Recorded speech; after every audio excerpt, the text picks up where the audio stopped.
squat. Grab one more.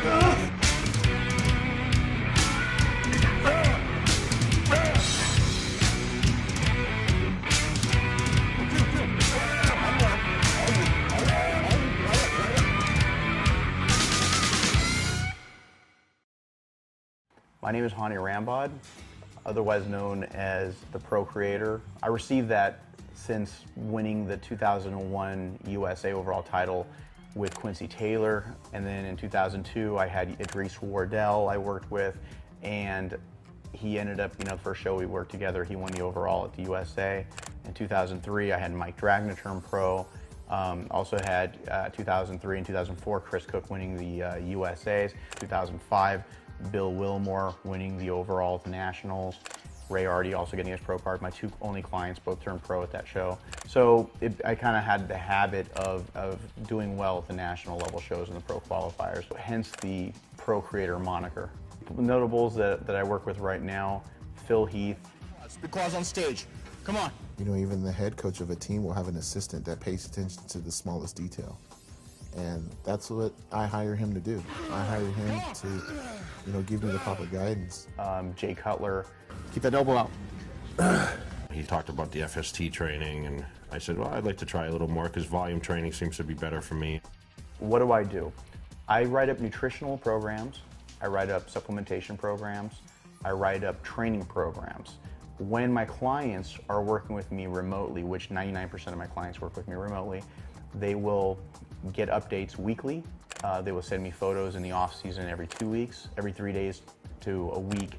They would be sending me photos during the pre-contest time, and then they would be flying in from time to time to do workouts with me. So we go over every aspect of the program. When you're getting closer to the show, we're talking every day, sometimes 2 or 3 times a day. What I do is advise them through the whole contest stage. FST-7 is Fascia Stretch Training 7. The 7 stands for the 7 sets that are being placed in either the beginning or the end of the workout that gives you the volumizing pump. The basis of FST-7 is, a bigger muscle is a stronger muscle. So you need to get stronger, whether it's weekly or every other week, whether it's a couple more reps with the weight that you used in the previous week, or actually increasing the weight by 5 or 10 pounds, depending on the exercise. And using the 3 different exercises, mostly compound movements, to be able to increase strength. And those are 3 to 4 sets. And then on the FST-7, the actual fascia stretch training set of the 7 sets with a 30 to 45 seconds of rest, what we're trying to do at that point is trying to engorge the muscle with nutrient-rich blood so that we can stretch the fascia, so therefore you have more elasticity and you'll have more room to be able to grow more muscle fibers, and actually in terms of the muscle fibers getting larger. So what ends up happening is with the FST-7 training, it's a balancing act between going as heavy as possible, but also being able to use the volume sets for the last set, the last exercise. Sometimes we'll be using isolation movements, and then sometimes we're going to be cycling in more compound movements for the 7 sets of the 30 to 45 seconds of rest, depending where they're at their program. So, for example, he could be right now, we're using mostly isolation movements, but later in 4 weeks we could be switching over to a more compound movement, like an incline for chest instead of a cable fly for the 7s. It could be an incline hammer strength press. Well, FST-7 specifically was a variation of a program that I used to use personally back in the day when I used to compete. And it was something that I felt brought me into my personal best package when I used to train both. I've tried, and most people have done this as a bodybuilder if they've ever competed. They've tried to cut down the number of reps, cut down the number of weight, the amount of weight, increase the number of reps, and then try to come in, more cut. And most of the time, what you would end up happening is everyone just got smaller, and sometimes softer as well. And what I came up with was the fact that you could turn around and increase the amount of muscle mass with the heavier weights, and the only way to keep that muscle mass through dieting was to be able to continue to use the heavier weights, not only that you used in the off-season, but you should continue to use during the pre-contest, and forge that with still the idea of fascia stretching from the inside out, and using that together, and that basically created the whole FST-7 program. So I contacted one of my clients who had just won in the previous week the USA's in the light heavyweight class, Tamer El-Guindy, who was ecstatic to do the training. I mean, the guy has just got awesome energy.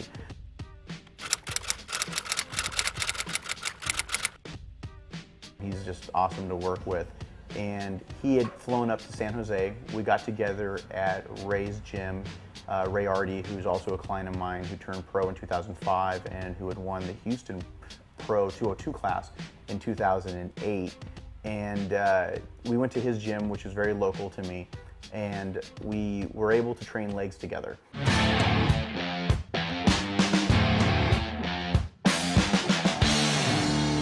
Leg day consisted of warming up on the bike, be able to do between 5 to 10 minutes on a stationary bike. Could be upright, could be recumbent. He warmed up, we moved over to leg extension. Okay, so what we're trying to do is make sure that we're maximizing the range of motion. You want to go down as far as possible without letting the weight touch the stack, so that you get get tension through the whole rep motion. As well as, if you've got bad knees, you might not want to go all the way to full extension, because it puts a lot of pressure on the knees. So you might see some of my guys go 3/4 or about 85% up without getting into full extension, just to take some pressure off the knees. That's okay if you've got some knee problems. But the key is to make sure you're going all the way back as far as possible without losing the resistance on the stack. You go 8 to 10 reps. Let's go. 1. Good. 2. 3. Good. Squeeze. 4. 5. 6. 7. Squeeze. 2 more. 2 more. 2 more. 2 more. Let's go. 1 more. Drive it up. Drive it up. Slow now. Slow. Slow. When you get 1 more. 1 more. Stride up. Slow. Slow. Slow. Good job. Got the leg extensions out of the way. Tamer's probably his best body part is his quads.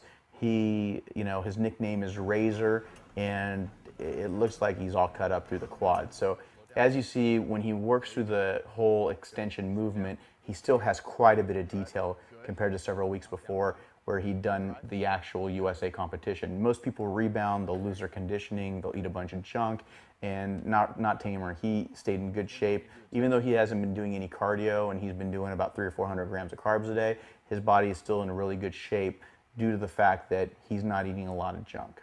So right now we're in the 8 to 10 rep scheme. Sometimes we'll be going up as high as 10 to 15, but today what we're doing is for the next 3 to 4 weeks, Tamer's going to be using this kind of program to try to get stronger and eventually be able to do the higher reps with the same amount of weight. Second exercise was doing front squats. Good. Control. Good. Head up, elbows up. 2. Good.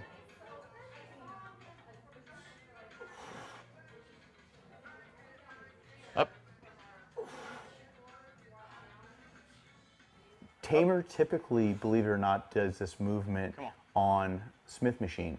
But because of the fact that we want to try to get him to strengthen up his core and want him to have an overall thicker look, what we're doing now is emphasizing the free weight version of this movement. With him doing the free weight version of the movement, we got up to about 3 plates, and he felt really comfortable doing the exercise. But as the weeks are going to progress, he's going to be able to easily move up to 4.5 plates and not have any issues. Good. Come on. 2. Come on. 2. 3. Up. Come on. Come on. Let's go. 3 more. 3 more. Push. 2, 2, 2, 2. Come on, Tamer. Let's go. Up. 1 more. 1 more. Push. Come on. Hit and go. Hit and go. And drive. Good job. Okay, we just got done with front squats. Things you have to remember with front squats. You got to make sure you're not using such a heavy weight that it's going to be falling forward. You got to be able to keep your core tight, keep the weight up closer to your neck, and make sure that your form is right on. That means your knees right above your toes as you come down, and you got to make sure that your elbows are high so that you can balance the weight. You don't want to end up choking yourself with the barbell, but at the same time, you don't want it rolling down your elbows. Keep your head high, look up, And then make sure that you're keeping your pace, about 3-second pace on the way down, 3-second pace, 2-second pace on the way up, and make sure that you're hitting at least parallel or a little slightly below that. You don't want to go too far down where if it's going to end up bothering your knees, especially if you have knee problems, but hit parallel and then back up. We had Tamer stretching quite a bit in between the sets. So he continuously stretched his quads out. So not only will it help him from getting hurt, but also to be able to get a maximum pump through the exercises and maintain a good amount of pliability through the quadriceps. I felt that the more you stretch out, the more you're creating room for growth. Then the third exercise was hack squat. Okay, we're gonna be hitting 90 degrees, we're gonna hit parallel and then back up. Knees over the toes and drive. A little lower. Stay right there. Good. Good. Up. Good. There you go. Good. Good. Keep that back flat, core tight, knees right above the toes, and drive. Good. Come on, come on. Squeeze. Getting a lot of that glute hamstring in there, especially at the bottom, right there. Drive. Good. And these are really good also for the outer sweep and teardrops. You're hitting that full thigh. Keep going. Good. Let's give it 3 more. Good. We were able to use a pretty good amount of weight. Drive. Make sure that he goes down to parallel, Good. you know, One more. or 90 degrees, and then back up again. But what we did was made sure that we kept his knees over his toes and made sure Tamer. that everything was in alignment. So biomechanically, he's less likely to get injured. Let's go. Let's go. Let's go. 7. 1, 2. Come on. Push those quads. Good. 3. Good. Come on. 4. Come on. Come on. Come on. Come on. Come on. Come on. Drive. Drive. All the way up. Going on to the next movement, leg press. We did leg press for 7s, and this is Tamer's exercise. Tamer's getting ready to do leg press. Key here, again, just like hacks, knees over toes. Make sure you're very, very stable with the movement. You don't want to end up, pushing too fast where you're going to hit a lot of pressure on your joints. And you want to make sure that you're getting good depth. A lot of guys go halfway down, they breathe so that their gut meets their knees. You want to make sure you do short, concise breaths so that you get more depth. Now, on this particular movement, Tamer's keeping his feet in the neutral position. If you turn around and you turn your toes outwards, if we were trying to build his inner thighs, we would keep those toes out during the press. If we wanted to turn around and we wanted to keep just on the outer sweep, we'd keep in neutral position or even slightly inward, just slightly inward, just to really hammer that outer thigh, especially the lower outer thigh. That's what that's going to do. So the higher up you go, we're going to hit more glute hamstring, a little right through there. And then the lower we go, we're going to be hitting a little bit more of the quad.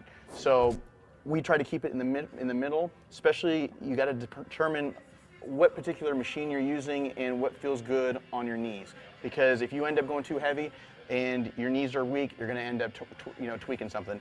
So we're going to hit it.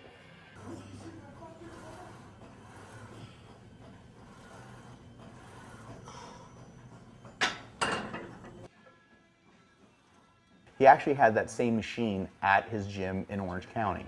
So what we just did was we discussed the fact that we were going to try to keep the reps between 8 to 12 reps, and he felt very comfortable going up to 10 plates on each side, and we were able to get that exact range and kept his form where his knees were right over his toes, and we emphasized making sure that his breathing was not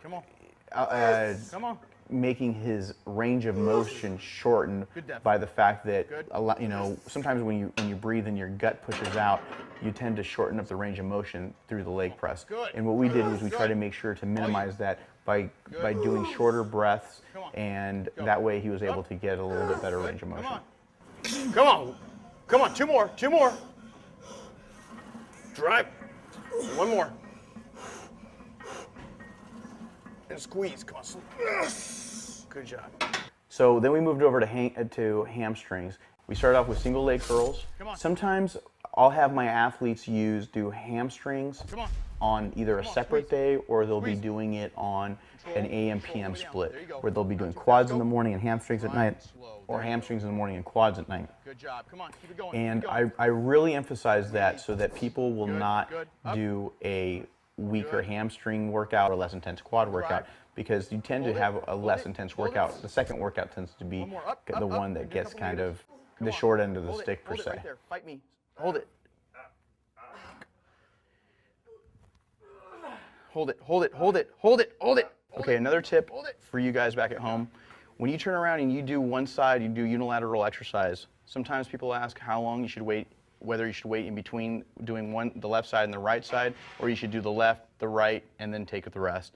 Honestly, it doesn't matter that much, but normally when I'm working with somebody, I get them to do either the left side, do the weak side first, then do the strong side last, and then rest. Come on. Squeeze, control it, control it. Slow, one more with me, drive it up. Good, slowly, good job. Then we did stiff-legged deadlifts, and stiff-legged deadlifts is what I consider the compound movement of the hamstring family. There's several different ways of doing this exercise. Some people will do it back rounded, some people will be sitting up on a box, standing on a box. It really, you can try different methods, but I feel like the safest thing on your lower back is when you keep your back arched and you go down to about mid-shin while keeping your legs straight without walking out your knees. Drive. Good. Good. The key points in the straight leg deadlift is as you come down, keep your back arched so it keeps your back in a safer position. Make sure you keep your legs straight but without locking your knees. And as you come down, you want to put the pressure on the back of your heels. You want to take away the pressure from the toes and keep it on the back of the heels. And then as you drive up through the hamstrings as your back is still arched. Come on. Come on, Tamer. Push. Push it. Let's go. You got 7 more. Go. 1. Rep them out. 2. 3. 4. 2 more. Come on. And drive. Good job. And then we moved over to lying leg curls. And we just wanted to make sure we emphasized the concentration of the bicep femoris so that he could turn around, just like if it was an arm curl on a preacher bench, you're doing the same type of movement for the second movement, which was the lying leg curls. Down, good. 3. 4. Squeeze. Squeeze. Okay, when you're using this exercise for 7s, your hips tend to want to lift up. Make sure you keep your hips firmly against the board. If you tend to lift up, you're either going too heavy or you're just too fatigued. You need to cut down the number of reps. 3.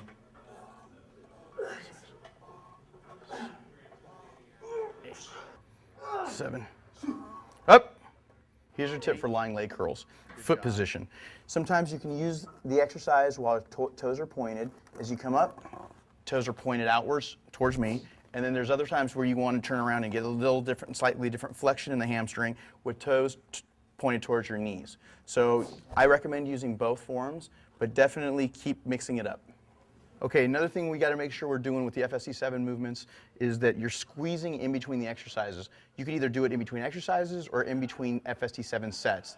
In between FST-7 sets works really, really well because you're taking such a little time in between the sets. So as you see Tamer squeezing, really making sure to squeeze the hell out of those quads, get as much blood in there as possible.